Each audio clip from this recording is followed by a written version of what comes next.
Hi, Aries. Welcome to Pandora Astrology's monthly horoscope for April of 2021. Well, it's your birthday month. Your birthday may have already happened or it may be yet to come, but you are absolutely due for your yearly solar return birthday reading, which is the absolute best way to hit the ground running and to know what moves you need to be making this year and where your attention needs to be. And you're going to find a link for that in the YouTube description below. Well, Jupiter is moving along through Aquarius right now. It's doing that all year, bringing growth and expansion, confidence and joy in an Aquarian way relative to tribes and groups and communities. And for you, that's probably going to be an 11th house experience, although it might potentially be a 10th house experience, depending on whether you have early Aries rising or late Aries rising. If you're an Aries riser, and if you're an Aries sun, well, then this will apply equally. If Jupiter is passing along your 11th house this year, then you might be making new friends. You might be really enjoying the friendships that you have. You might be extending your social circle. You might be having a lot of fun in groups. You might be building a sense of tribe and getting yourself surrounded and contextualized by people of like mind, and that could be feeling pretty good. If you actually have late Aries rising or late Aries sun, then you might have Jupiter in the 10th house, in which case it's been a pretty good career year for you and may continue to be so. There may be some growth and expansion and even some restlessness that you're feeling in your career. Those are things that you could absolutely get some more specific dates about in a reading if you wanted to. Now, also, you can find out more about Jupiter and Aquarius in our 2021 news playlist on our YouTube channel, Pandora Astrology.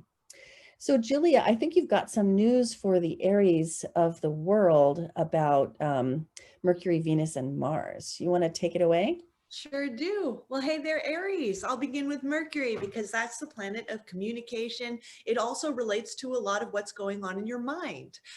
So on April 3rd, Mercury is going to be moving into your first house of self. So that means that you're going to really be embodying those Mercury-like vibes. So this is a wonderful transit if you have to do any type of public speaking, or if you need to sort of articulate yourself very well or very clearly for some reason or another. It's a great time to make a good first impression on people in terms of, stepping with your intellect forward as well. Yeah, And if you want to Mercury, look smart, there's nothing like Mercury moving yeah, through no, your own totally, for sure. time. And Mercury is moving pretty fast this month, and it's going to be entering your second house of possessions and values on April 19th. So after that date, your thinking, your strategizing is going to be really, really focused on maybe the possessions you own. You might be strategizing about how to make car payments or how to kind of handle and care for or maintain your possessions. This is also the house of values, so you could spend a lot of time communicating and even thinking about your values too at this time. And Venus, the planet of art, beauty, of relationships, also it very early in the month begins the month in your first house.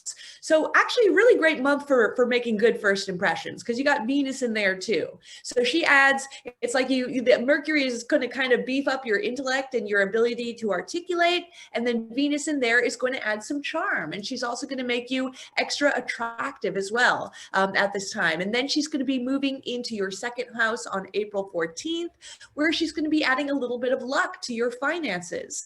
Perhaps you might be able to earn a little bit more money in your business, or maybe you'll be enjoying having some pleasure spending money on Venus ruled things, which are art, beauty, luxury items, things of that nature. Then Mars, the planet of action and drive, starts the month in your third house. This is the house of siblings. It's the house of neighborhood. And wherever we have Mars is where we can potentially run into some conflict. So if you do have any siblings, you guys might be kind of at each other a little bit more than usual. Or, you might be dealing with other types of frustrations in your neighborhood or even among your neighbors too, the people who live near you.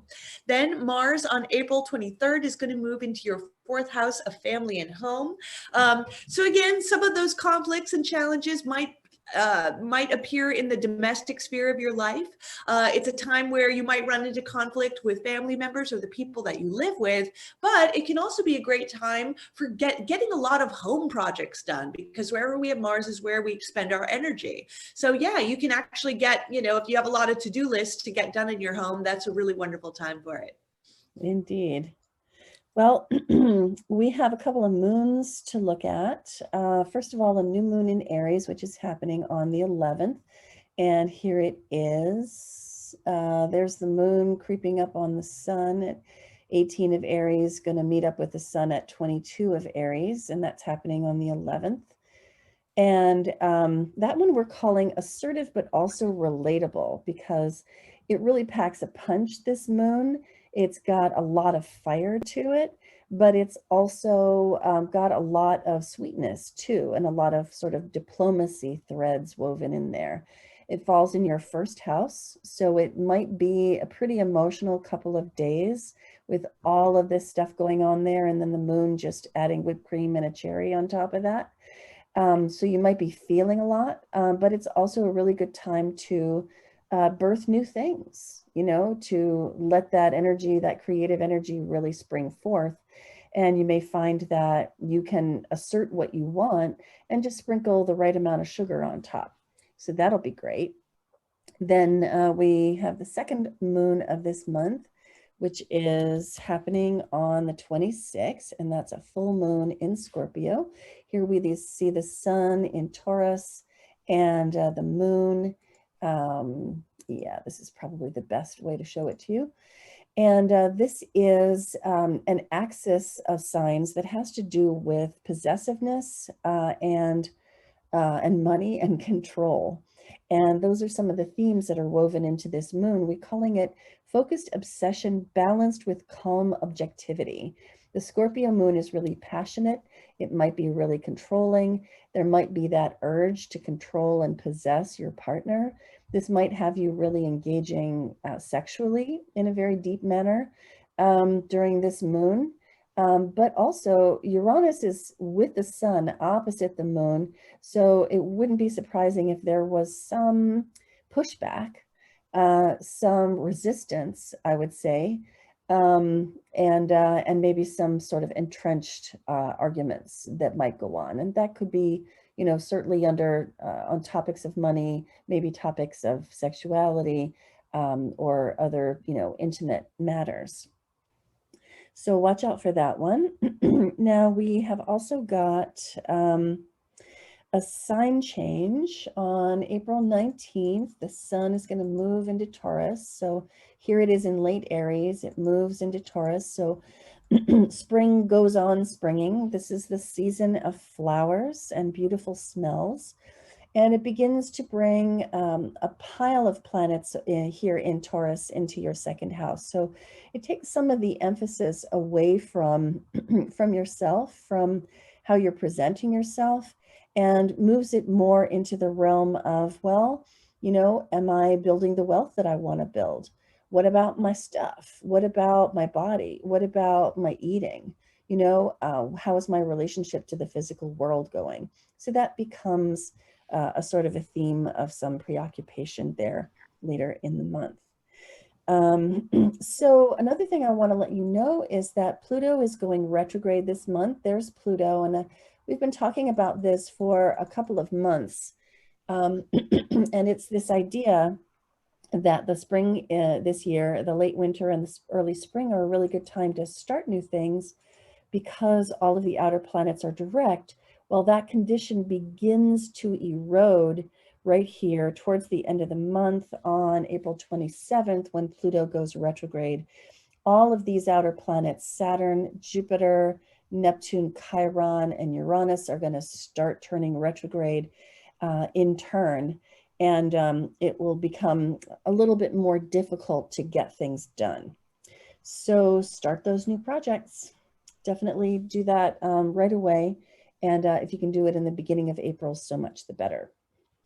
Another thing about this is that Pluto's going to turn retrograde at 26 degrees. It's going to retrograde back to 24 degrees of Capricorn. And if you have anything in the cardinal signs, Capricorn, Cancer, Libra, or Aries, between 24 and 26 degrees, well, then you are absolutely having a Pluto transit this year. And you might notice it because you're going into meltdown.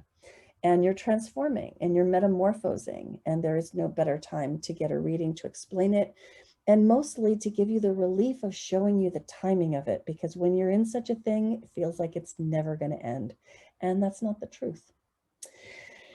Okay, so I think that's everything we wanted to say about your horoscope, Aries.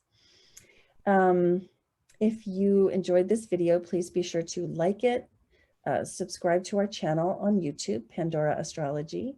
Visit our website, pandoraastrology.com. And there you will find classes that you can take, lots of articles that you can read for free, and readings that you can get as well. And until next time, we'll see you around the cosmos. Bye. Bye-bye.